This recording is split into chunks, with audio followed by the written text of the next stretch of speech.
standard deviation stuff? Yeah. One.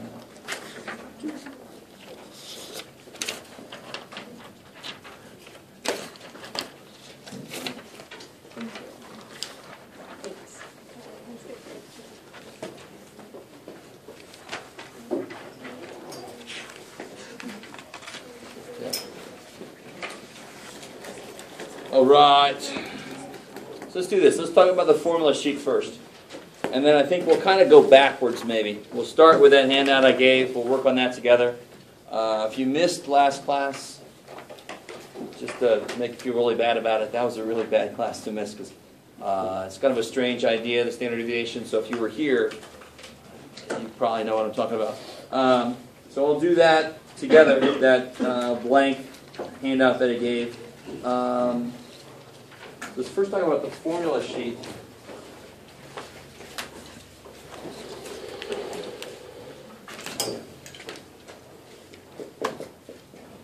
Now let me say something in general. I said this before. There are only very certain specific words that can be on your formula sheet, and those are words like mid-range, because there is no symbol for mid-range.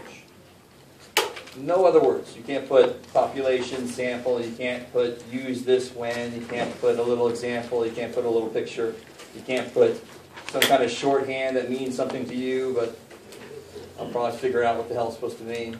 Right? So you got to be careful. You can't put any notes, any of that stuff. If you do, you lose points. Right? So all you can have is what we're going to put up here.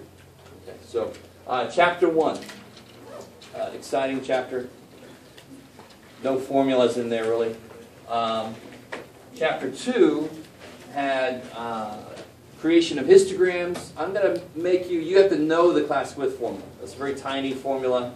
How do you find the class width for making a histogram? Pi minus low divided by... That's right. So range divided by the number of classes. Cool. So you cannot write that here. Right? You have to know that one. What else? So section 2 is frequency distributions, histograms. Then you had stem and leaf and dot plot and all that kind of stuff. And then you had how can you use statistics to say whatever the hell you want. Right? So no formulas there. And then chapter 3 all of a sudden was just, here we go with the formulas. Can somebody close the door back there? It won't do much because they have vents in these doors, which is just awesome. If you don't want to write this formula down, I don't blame you, because you know how to figure out the average, but go ahead and do that if you want to.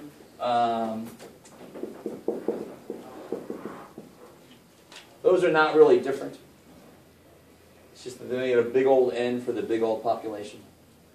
But a population could be 4 people, so it doesn't really make sense to me. That's all right. The real formula, the real place that we hit is the variance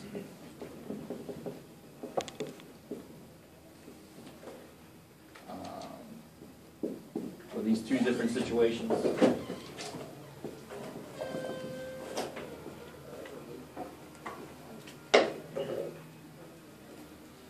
Yes, ma'am. What letter is on the top right? Something squared equals... Gotcha. So this is lowercase sigma. Oh. This is uppercase sigma, that's lowercase sigma. Because this is big S for sum, and this is little s for what will eventually be standard deviation. Right. So when it's squared, that's the what? Tomorrow is what day? I like that. Valentine's Day. Starts with the same letter. Variance, 11. All right, I went a ways for that, but sorry. So that's the variance. When I take a square root, now that's the standard deviation, 11. So if I ask you for the variance, you show me this. If I ask you for the standard deviation, you take the square root. So if you really want to, because you could put down formulas, well, you know, as long as it's formula, you can certainly do this. But I mean, it's the same damn thing. So if you want to, feel free.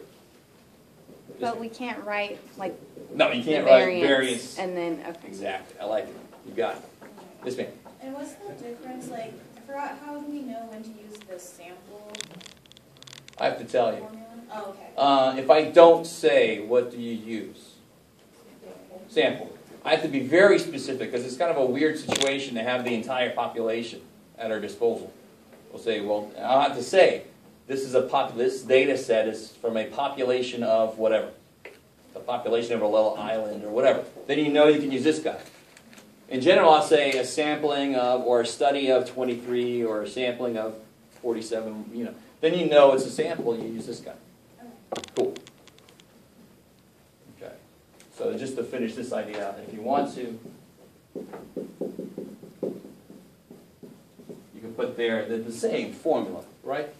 Just one is taking a square root and one hasn't. Yeah. That's supposed to be a standard deviation symbol. It's supposed to be, yeah. Which one? Any of them, right? This guy? Yeah. Yeah, it is. What about the one to the left of Second? the one to the left of This guy? Yes. So those are two different, you know, mine can be really skinny, they can be really fat, but they're all basically the same, right? I just couldn't read it. That's all right. Okay, cool. Sometimes that becomes an R and that becomes an M. I really almost can't blame you. We're not used to writing mu and sigma all the time, so. But it will just, you know, it'll just make me a little bit happier if I see you using the right symbol. Aw, that's awesome. Because R later is going to be something entirely different, so I really don't want you to get confused between that and what that looks like an R. Yeah. On the calculator, does it look like an O? Sort of. I think on the calculator it's a little fat. Right? I can't remember now, but on the calculator I think it is kind of fat with a little X down there. And that little X just represents the fact that it's the standard deviation of the X's you gave it. It would have sigma Y if it was from the list 2. Right? Then they have to differentiate between the two different data sets. Okay, how's that? What we do? Anything else? You can put down, well, this is the last thing we talked about last time. Oops. I get ahead of myself. Let's not mix everything, Jeff. You can put that down if you want to. I probably won't ask a question about that yet, because I'm not going to make section 3-4 homework due yet. So let me be really clear about this. Through section 3-3 homework is due on, what day are we talking about? Wednesday, thank you. A week from today. Thank you. Monday's a holiday. Don't come. Wednesday through 3-3 homework is due. 3-4 will be on the next test. Cool. Okay. All right, anything else you think should go up here? Any other formulas that I forgot? So not really a lot of formulas yet, because 4 of these are actually 2. All right. Okay. So let's do this. Let's talk about this here. We'll do that together.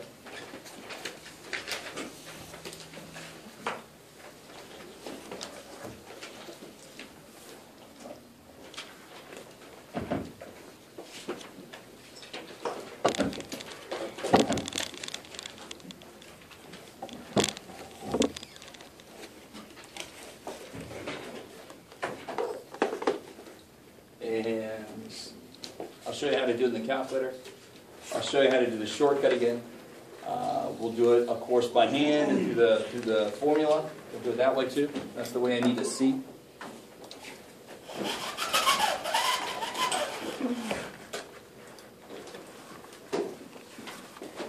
You guys hear they might have got that guy that they've been chasing? Yeah. You guys knows, everybody know they were chasing some guy, some ex-cop who killed, I guess, a total of 4 people. So they chased him up to Big Bear. He might have been there the whole time, sounds like so. There's not sure if it was him. It was the cabin he was hiding, allegedly. The cabin burned down, so he's, they have to identify if it was him or not. So it's a little freaky. If you did not know that was going on, ignorance is bliss. I did not know there was a killer running around. Good.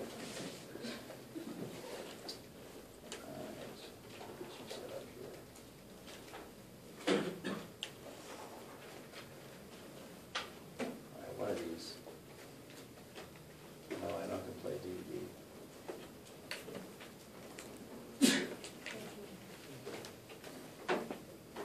Yes. So if you need to borrow a calculator, I got a couple left up here.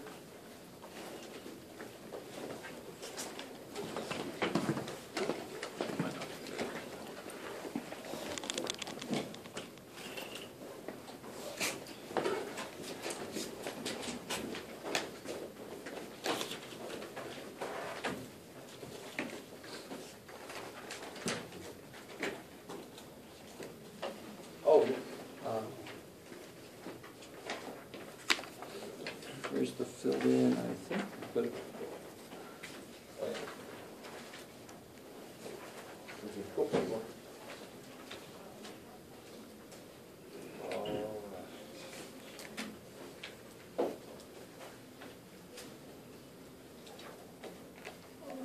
okay, so obviously in a test I'm not going to give you 80 data points to work with, because then it's just, I'm wasting your time, really. You're not going to have enough time to do anything else.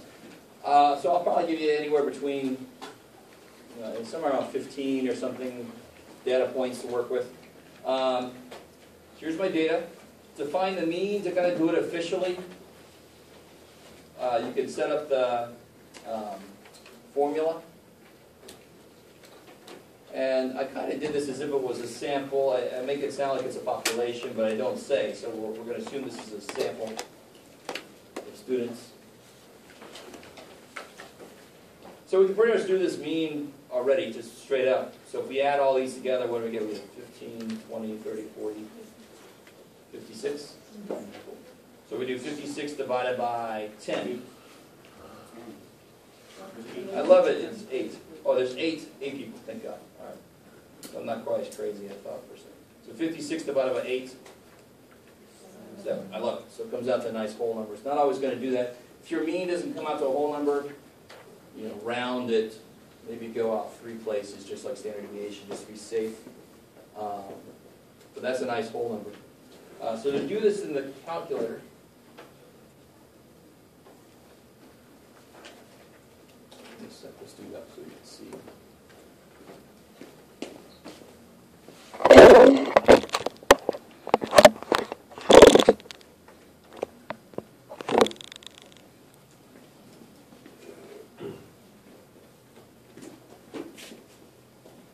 Okay, so he's got their data.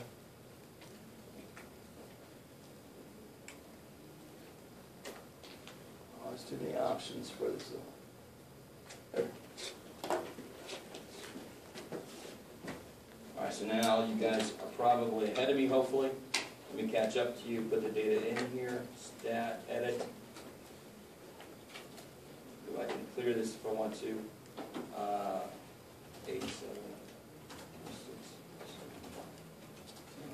10. Now, if we wanted to, let's go ahead and do this. We really don't have to for this, but how would I, and of course that's useful, how would I sort this data? Go to stat. I love it. Number 2, for sort ascending. And then you have to tell it. This one. I like it. Second one for list 1.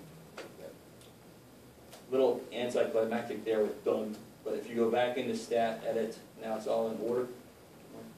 You really don't have to for just finding standard deviation, but you have to for finding what? What do you have to put it in order for? To find the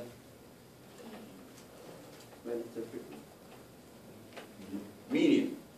It's got to be in order to find the median. Okay. So how do I make these lists do what I need them to? What do I need this second column to be? I like it. So I want that second column to be the data points minus, I don't want to go through all that. The data points minus the mean. So where are all my data points? They're in L1. So I want L2 to be L1 minus the mean that we just found, which was 7. So you can imagine, I mean, if we had enough money and we could set up classrooms with computers, we would most likely teach this course using Excel. And if any of you have ever used Excel, you probably understand why. I mean, Excel is much better at something like this because when I make a change, everything else kind of gets changed. Also, on the calculator, if I change one thing, the other thing doesn't care. If I went and made the 3 a 7, that would stay in -4. It doesn't actively change it. You with me? So you got to be careful. If you put something in wrong and you go change it, you've got to redo L2. You got to go tell L2 is L1 minus 7. You have to do that again. It's not going to automatically change. So be careful. And then what do I want L3 to be? Square those L's. Beautiful. So I got to square those because I got some negatives. So that would come out to be 0, which is not very useful. So I got to have L3 be second L2 squared. And notice I've got list 3 highlighted. If you're still down here in like the first spot, the calculator's going to freak out. It's going to say, I think it's going to say argument mismatch or something weird like that. Or go to. Error go to. Let me try and do it here. If I say L2 squared, I like data type. And what does it mean by that? You're trying to put an entire list into one spot in a list, and of course it's going to freak out. It's the wrong data type. It's not. It's just an entire list, not just one piece of a list. Cool. How are we doing so far? All right. Excited. I know. This is good. I'm hoping. I always try to make sure that you understand that you could do one part of statistics gets very dry. It gets very number heavy, obviously, and you start to forget what the hell this is for. Very simple to do, very easy to do. But hopefully, I'll keep bringing you examples of why this is good in the real world. So let's go back to our handout real quick and fill in some stuff.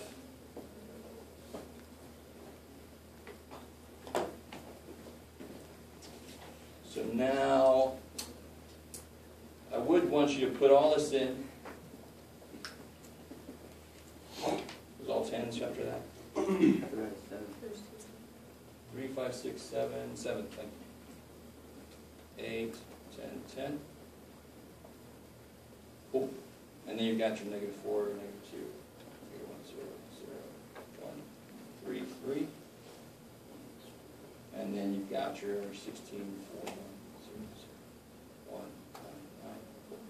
So, I mean, did we really have to do this problem with the calculator? No. I mean, you could do that pretty quickly, I would think. On the test, I'm most likely going to give you possibly like what I've done in the past. I've taken a sampling of Quiz 1 grades.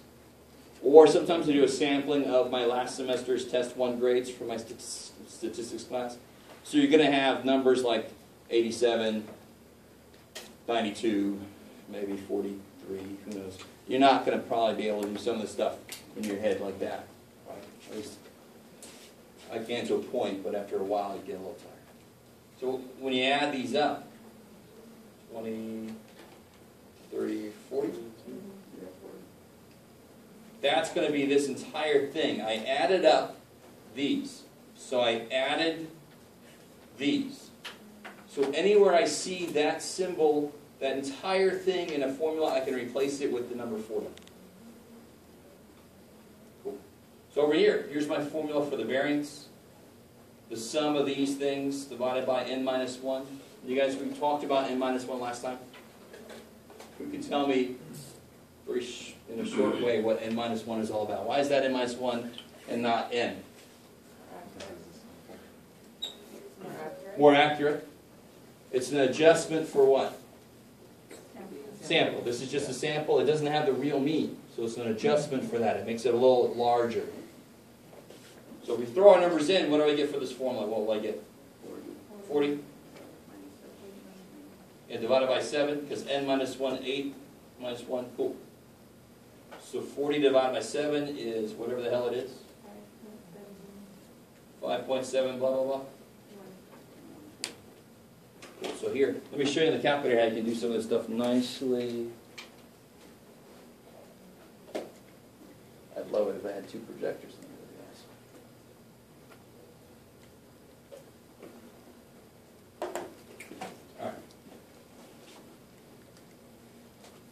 So if you get your 40 divided by 7, enter. The biggest mistake about rounding is people do it too early. I do not want that number rounded at all right now because I'm not done yet. If I take the square root of 5.7, I am not going to get the right answer. It's going to be thrown off, my answer. So I want to do the square root of that. I really don't want to be writing all that out. I ain't got time for that. Ain't nobody got time for that. So what do I do? Well, who remembers where that cool little button is that's temporary memory? Yeah, that little negative key on the top is A and S. That's temporary memory. It's got the last number on the screen. So there's the square root of that. And what will that be now for that problem? What is 2.39? Oh, standard deviation. I love it. Let's go back then real quick here. Yeah, wrong. So 5.7 blah blah blah, and then when we took a square root, we got 2.39. Oh, take it out to that third decimal place. Which means, what does that really mean? That means that on average, these are about that far away from the mean. There are some that are further away, and then there's some that are closer, and that's the whole idea of a freaking average. That's the average distance from the mean. Cool. Okay. So that's why the next step we took, and officially this is not going to be on this next test, but it is a huge idea. It's the first application of a standard deviation. All right, you can get a standard deviation, you can understand what the hell it means, but then you say, okay, what the hell do I use it for? Right? And really, this is huge. This is crazy huge. This is learning how to measure. This is somebody giving you a ruler and saying, okay, here's what this means, and here's what you use it for. Yeah? So I'm kind of confused on the second column on the L2. Yeah. Is it supposed to be the first number? Oh yeah, this should be a 7. I think that was a leftover from the first page. Oh, okay. That's my bad. Thank you. Okay. So here is, if I lay my ruler down, and I want to see, for example, okay, what would the z-score for 8 be? Well, first off, can somebody tell me, is that above or below average? Would 8 be above or below average? If I got a score of 8? It's above average. So my z-score, should it be positive or negative? Positive. A negative z-score would just mean it's below the mean. And how big is one step in this data? How big is one step? Beautiful. So I'm going to call this a step. Do not call this a step on your test. It just makes physical sense as I explain things, but if you mean standard deviation, you say standard deviation on your test. Okay? But this, we can think of it as a step. So am I a complete step? Is 8 a complete step above the mean? How far is 8 from the mean? 1. And a step is 2.4. So it's not even a complete step. It's not even half a step. So I expect my z-score to come out to be less than 0.5. You with me? 0.5 would mean that data point is half a step away from the mean. That's not even half a step away, right? That's just 1 out of 2.4. That's not half a step away. So what's the z-score going to look like? If I do the formula directly, the data point I'm curious about is 8. The mean is 7, divided by the standard deviation of 2.39. Right. Somebody help me out. What do you get? 0.4? 0.418, 0.42 roughly? Okay, cool. Later we'll see that we'll always, and I know this is going to start to sound like I'm going to remember all this shit. But later we'll see z-scores will go out to 2 places because the chart we're going to use only goes out to 2 places. You with me? When in doubt, go at least 3 places.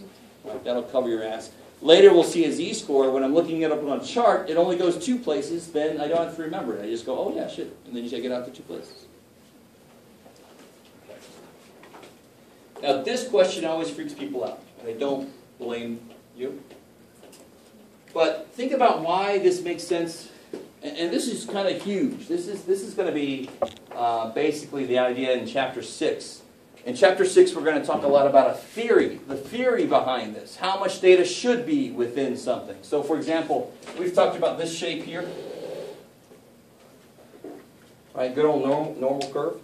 So if I start at the mean, which of course is right in the middle, and I go up 1 standard deviation and down 1 standard deviation, should I not catch a decent amount of stuff? You with me? So it's kind of cool because, for example, heights of men and women are normally distributed. There are not a lot of really tall people and not a lot of really short people, and actually it's been proven that it is truly normal. So if I knew what the mean height was, which for men is about 5'9" roughly, and the standard deviation is about 2.5, I think, if I remember correctly. Do you guys see what I'm doing here? The mean is 69. If I go down one step, and one step is 2.5, where would I end up? 66.5. Where would I end up if I go up one step? So right there, if I knew theoretically how much data would be within one step, I would know what percentage of men are between this and this height. Let me say that again. If I knew theoretically how much data should be in there for any normal distribution, then I would know what percentage of all men, at least in America, are from this to this inches tall. Right? And then if you think about it, that means I know how much men are up here, which might help me figure out how tall I want to make a door so that not many men have to, do this kind of thing to get through it. I am not one of them. I comfortably get through all doors. You guys kind of with me? But that's getting ahead. This is going to be chapter 6 where we get into the theory. Right now I want a concrete example. This is concrete. There's no theory here. This is not abstract. Start at the mean, go up a standard deviation, go down a standard deviation, and then just look to see how much data you caught. Right? So let's try it out. What's the mean again? 7. So there's the mean. Put a little sign there. If I go up one standard deviation, where would I end up? Beautiful. So you just add 7 plus 2.39. If I go down one standard deviation, I end up 4.61. Cool. Let me just stop right there. You guys see where those numbers came from? This is not anything amazing, right? You added, subtracted, and a reject. Yay. But the really nice thing is here, in chapter 6 is going to tie this into the theory. But right now you just go count. How many numbers from our data actually falls in here? How many numbers from our data actually fall in there? Is 3 in there? Hell no. Is 5? Oh yeah, so I got from 5 up to what? Up to 8. So I got 1, 2, 3, 4, 5 data points out of 8. Cool. Right, which is 62.5%. Don't take my word for it. Check me out. I have not had coffee, so who knows? Yes. So that means that within one standard deviation of the mean, I catch just under 63% of my data. So if the standard deviation, I really want you guys to get a good feel for this. If the standard deviation is on average how far all the data points are away. If I go out like 3 steps, I should catch like almost all my freaking data, if not all of it. Because if they are that far away on average from the mean, and I go out several of those, I should catch nearly all my freaking data, right? They're that far away on average. If I go out 3 times that much, I'm going to catch them all, basically. Unless I got a really big outlier somewhere, right? So how much do you really have to understand for this test? Because I am talking a little bit more about future stuff. You just have to be able to do this. Do this. And do this. This is going to be on the next test. But I just need to talk about it now since it's the next step up from the standard deviation. How you guys, how you feel about that? Now, if you weren't here last time, you probably are a little shaky right now. Yeah. I just have a question. On the bottom of the second column, we can fill in the x and we can fill in the average, but do you want us to fill in anything on the other side of the equal sign? Like 49? Sorry. Here? Yeah. Here. There, yes. Oh, okay. I'm glad you asked the question in exactly the way that you asked it.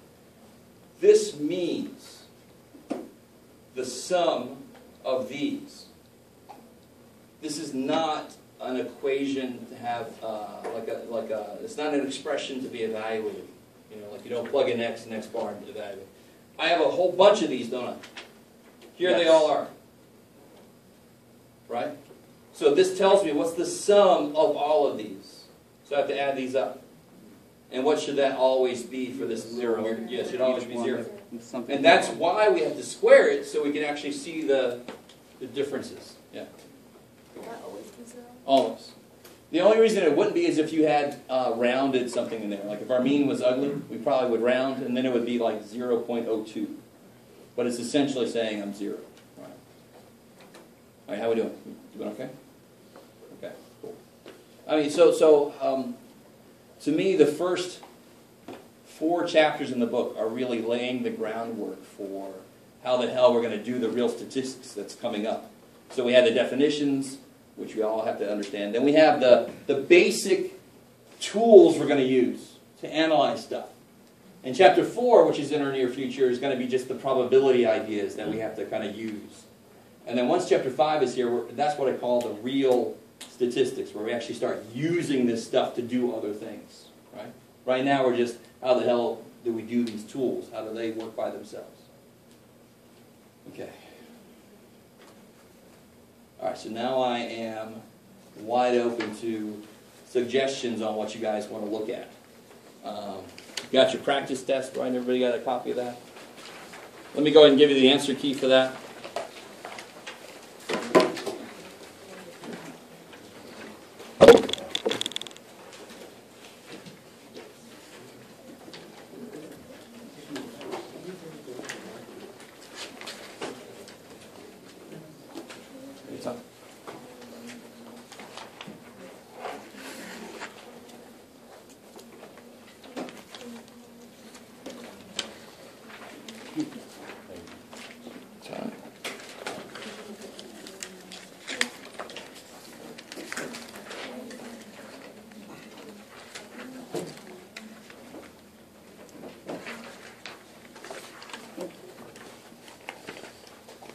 So, about the donor thing, Oh, yeah. my girlfriend just texted me, she says, Kevin, you have homework to Chris, but his driver's license was found untouched.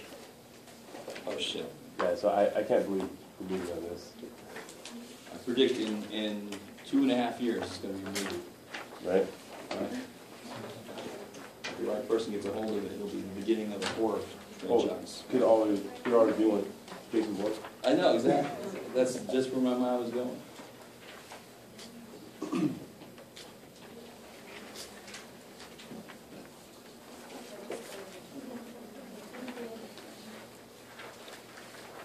Mr. Waller, do you have any more copies for recess? Yeah.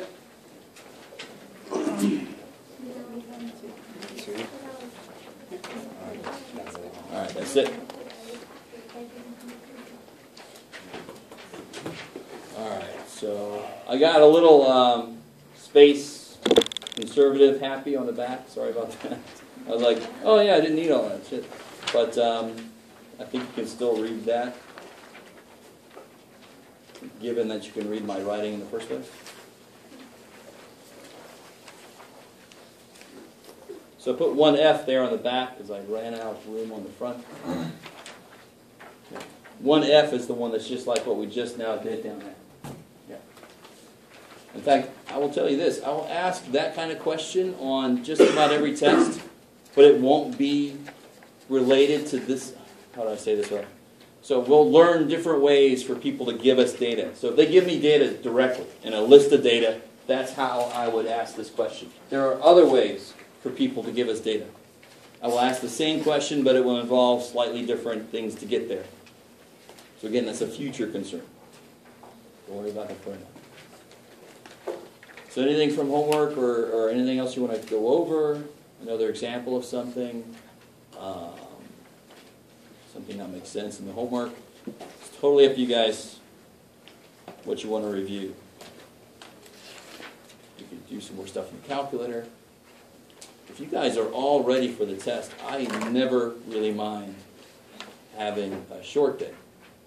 At the same time, if you need help, that's what the hell this is all about. Yes, ma'am. Little side note, that's all we need, well, that's all we should know for our formula sheet. Yeah, that's all that should be on your formula sheet. Okay. Now is the time to make another suggestion. If you see any other formulas I forgot, the class width one you have to know. You could if you, well, nah. Remember this little formula here? What was that for? All right. No, if you, I don't know if anybody uses, this is for finding where the median is in the list of data, right? I personally would not put that down there, but if you use it and you want to put it down there, what the hell? If you don't use it, don't put it down there, because on the test you're like, oh shit, what's that for? Do not be mean to yourself with that. That's much. Is there going to be 7 questions? Normally the tests, counting all the A, B, C, D, E, F, G, there will be normally about 20 to 25 questions total on the test. Probably closer to 20. I always hated it when I have a teacher tell me, yeah, there's 3 questions on the test, and they were all A through J. Hey, that's not 3 questions. Don't do that.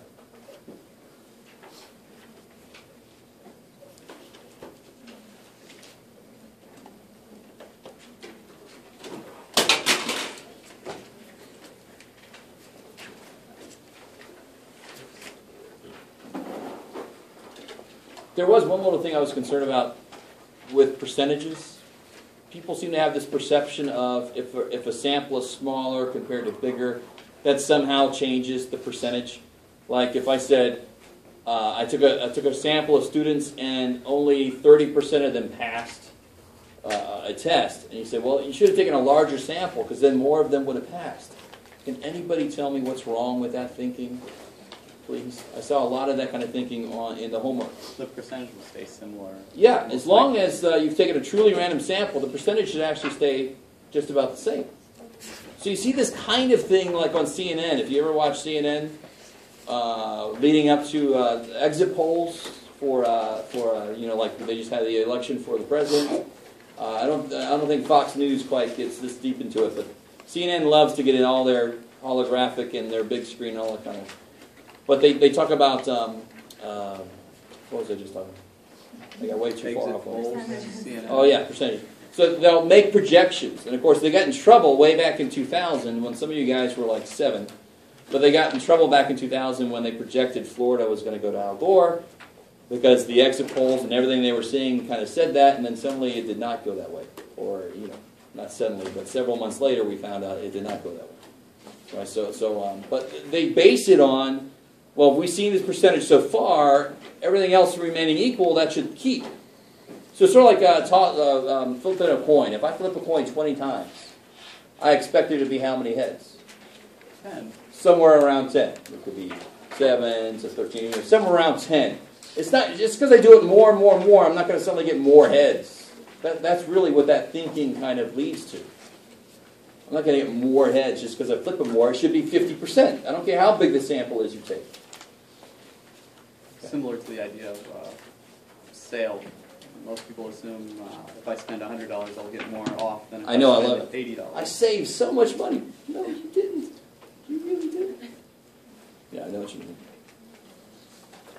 I'm protected because I do not like to shop. So, as you can tell, my clothes, which is good.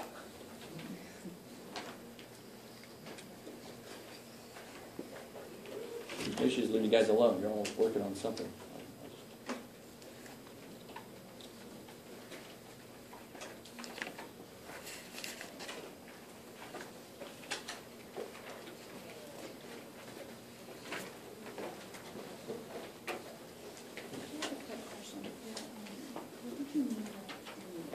Oh, so specifically, they're an Ecuador, say, all Ecuadorian people. In fact, you don't really have to say these. You just would say all Ecuadorian people. Oh, really? And then they broke that population up into those 3 groups and picked from there. That's how they did their sample. It's not wrong to say this because it still captures everybody. Yeah. But yes, it's important to say that in Ecuador. Yes. Okay. In this case. Okay. Cool.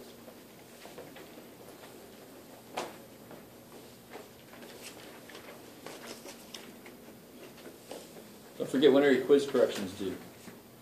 They have the test. Beautiful. The day of the test. When are your homework corrections due?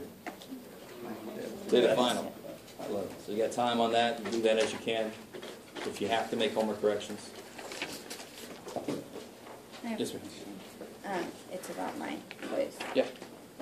So, I corrected it and I went to the Mass Studies one, but I don't know it's exactly what you was looking for. Just enough data, or enough information. All the patients, yeah, good. Pops up 0 people, good. Oh, so the second part of it, you gotta be careful. The division is always, the ratio, the division it's talking about is between data points. So if Okay. one cop stopped 8 cars and the other cop stopped 4, you can divide those 2 data points. Okay. And 2 would make sense because it'd be that guy stopped twice as many. Okay. Cool. So I got the inherent 0, but then when you talk about division, say you can divide 2 data points, Okay. and it would make sense. Cool.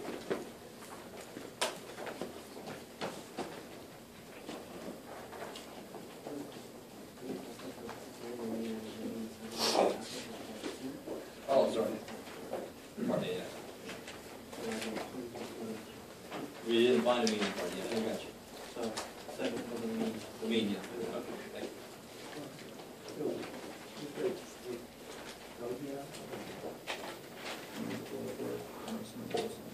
Yeah, exactly. I love it. Sweet.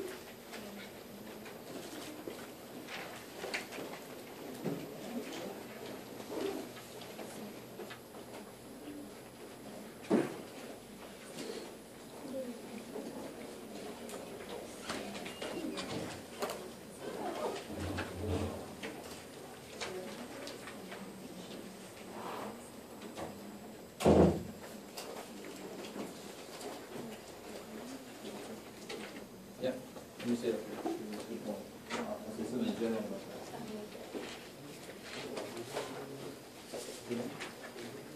Oh, yeah. There's no order to ordinal with an inherent order. There's no order to hair color. That was, it's just hair, it's just the category of hair. There's no names or categories. Ordinal is names and categories that have an order to them. They have to be in that order for it to make sense. Interval and ratio are normal, truly numerical. Interval you can subtract, it makes sense. Like this, you can subtract temperatures, it makes sense. Ratio you can also divide, it makes sense. Like this. If I have 4 people and you have 8, you have twice as many as I do. The division makes sense. Does that make sense? Not really, because what's twice as hot as a day that's 56, not 112. I say twice as hot as 56 would be like in the 80s and the 70s. No, the data variable for temperatures. The average would be something that would do with it. So the averages are not variables. That would be something that do with the list of numbers. So the data is just the individual temperature. So this is not, that's the second reason it's not ratio, is because 0 doesn't mean what it's supposed to mean. The 0 TVs is absence of TVs. 0 temperature is not absence of TVs. So ratio also needs to have 0 meaning what it's supposed to be.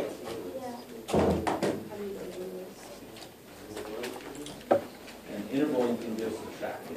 0 doesn't mean what it's supposed to be, and division doesn't make sense. Oh, yeah.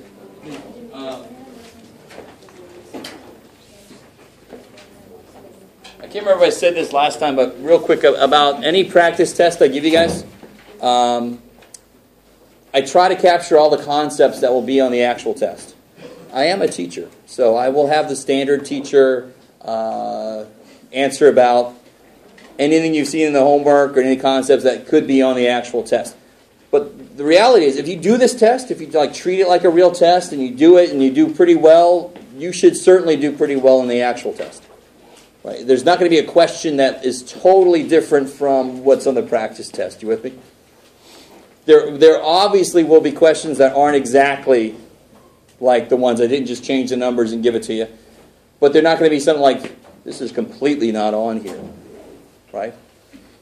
You guys kind of with me? Because that's a good concern. I mean, as a student, that's what I'm always concerned about. I had teachers that would have a little section where they would explain something on the test and then have us do some questions. And we're like, what the hell? This is what this means. Now do these problems. Wait a minute, that's not, no. But that was his philosophy was tests are part of the learning experience. We're like, no, it's after the learning experience, dude. Come on. But anyway, so I don't do that to you. So if you can do this practice test and you can do it pretty well, you should be ready for the test. Do not do the problems in the practice test like 8 times. If you do a problem too much, you start to know that problem really well, but you don't understand the idea. So the first class I taught, I gave out a practice test. This dude was so upset. He said, I got a D on that test, and I'd done every problem there like 8 times. And it's like, you knew those problems, but you didn't know how in the hell to do a different problem like it. So you got to be careful. Let go of that practice test if you're doing it too much. Just let it go. Go back to the book. Do some more problems out of there. Cool. And also, don't do this with the answer key. Yep. Okay. I mean, agreeing with me is nice, but it doesn't do a damn thing for you as far as getting ready for your own test, right? So don't just look at the practice test and go, that makes sense, that makes sense. That you're not doing anything. Right. Okay.